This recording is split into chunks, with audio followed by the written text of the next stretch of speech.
Dostlar, Jayılma ayılında spor zal açılıp çoğun oyun oldu. Hazır başlamadan bulgan su ayrılığı oldu. Birinci oyunga 20 so'm koyuptur. Zalдың çoğunluğu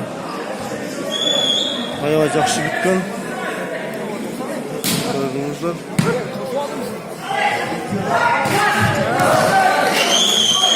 Tros bolu ötmeye kaldı.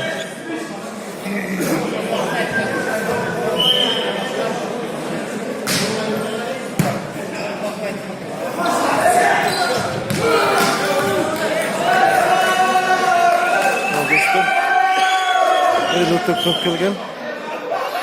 Çon-Alay'ın sportsmenleri barda uçtu yerde.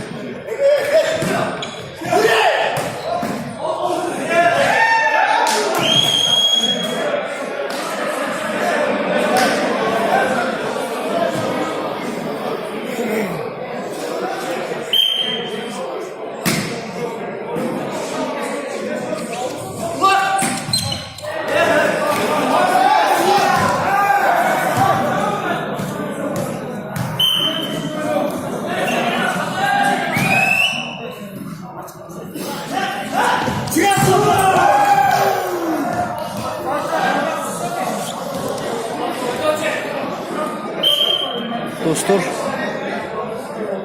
bu aktiviteler kolu olmuşlar. Kanala katılmayı unutmayın.